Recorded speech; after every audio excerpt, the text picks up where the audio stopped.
السلام عليكم، معاكم يحيى الصافي من قناة حكاية عربية، وهتكلم في الفيديو ده عن استعداد خبطة بسيطة في العربية باستخدام الشمع بتكلفة بسيطة، وإن شاء الله حاجة سهلة جدا وممتعة جدا. ولازم نتعود إن احنا نعمل صيانات كتير في العربية بإيدينا، خصوصا الحاجات البسيطة بدون الحاجة الفنيين أو مراكز صيانة، وصدقوني الموضوع ممتع وجميل قوي. خلينا نشوف كده الحاجات اللي احنا هنحتاجها. ببساطة شديدة هنحتاج شمع، ده سعره رخيص جدا وموجود في كل الاماكن تقريبا، سعرهم دول ما يكملش 5 جنيه. وده قلم علشان نعلم الخبطه، وهوريك دلوقتي اهميته ايه زي ما هنشوف معانا دلوقتي. وولاعه، يفضل ان هي تكون ولاعه سخان مش ولاعه عاديه علشان تشتغل معاك حتى لو في هواء ولا حاجه. ببساطه هي الحاجات دي اللي هتحتاجها. سعر الحاجات دي كلها مش مكمل 10 جنيه 15 جنيه، وتقدر تستخدمها كمان اكتر من مره بدون اي مشكله زي ما هنشوف دلوقتي. يلا بينا. دي الخبطه اللي انا بتكلم عنها دلوقتي اهوت. زي ما نشوف الحته دي طبعا نازله لتحت مكان الخبطه، الحته دي بارزه والحته دي بارزه، وطبعا ده المنخفض اللي عملته الايه الخبطه او الحكه في العربيه. بس الحمد لله اللون بتاع الدهان ما زال موجود. يفضل طبعا علشان نبقى شغالين صح ان احنا نعلم مكان الخبط، يعني ممكن نعمل زي دايره كده على مكان الخبطه. طبعا ادي الخبطه بقت او المنخفض بقى في الحته دي، ممكن اعلم بقى المركز بتاع الايه المنخفض ده. خلاص بعد كده هجيب الشمع بتاعي،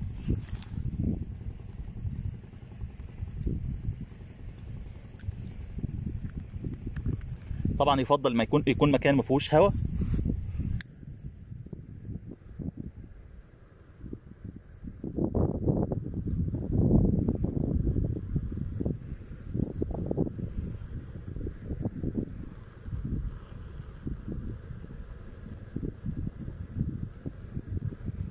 بنسخنه زي كده بالولاعه السخان حتى رغم وجود هواء، الا ان هو برضه ايه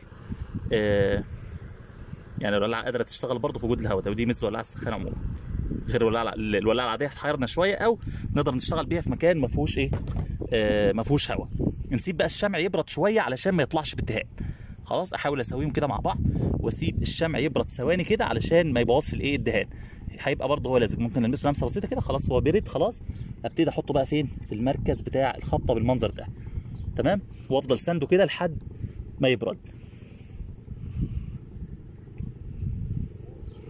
طبعا هو بعد شويه هيبتدي يبرد، بس يفضل ان انت تفضل سنده كده سنده بسيطه لحد ما هو يبتدي يتماسك مع الصاج بتاع العربيه. ميزه بقى ان انت عامل دايره ومعلم الوسط بتاعها ان انت هتوصل للمكان المظبوط بالظبط، او تقدر تشد من المكان المناسب. يعني ما ينفعش تشد من هنا، ما ينفعش تشد من هنا، ما ينفعش تشد من هنا. كل خطه محتاج ان انت توصل للمكان الصحيح علشان تحصل على افضل نتيجه. افضل مستني شويه كده لحد هو يبتدي ان هو يتماسك مع الصاج بتاع العربيه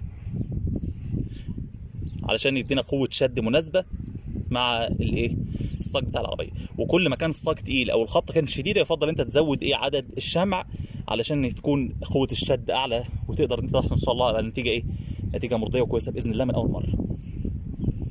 خلاص بص شوف كده انا عمال اشد اهوت، صاج العربيه ابتدى يتحرك معايا، او العربيه كلها في الحقيقه ابتدت تتحرك معايا. شايفين؟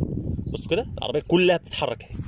اجي عامل كده، سمعتوا الخبطه بتاعت الصاج كده، حصل استعداد لمين الصاج. هبتدي بقى ايه هشد ده كده بشويش.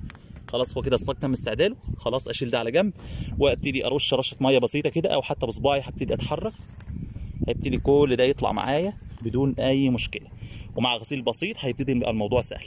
ده هيخلينا نعتمد على نفسنا ونعمل تصليحات في العربيه كتير قوي من غير ما نحتاج فني، ولا نحتاج ان احنا نروح لحد، ولا يخلينا نتاخر، ولا يعمل علينا الحوارات والحاجات اللي انتوا عارفينها. فده هيخلي الموضوع اسهل بالنسبه لنا. لازم نتعود ان احنا نعمل اغلب الصيانات بنفسنا. كده بقى الصاج مستوي زي ما احنا شايفين اهو، وتم استعدال المنطقه دي بطريقه سهله وبسيطه. اتمنى يكون الفيديو النهارده كان ممتع ومفيد، واشوفكم ان شاء الله في فيديو جديد من قناتنا حكاية عربيه. السلام عليكم.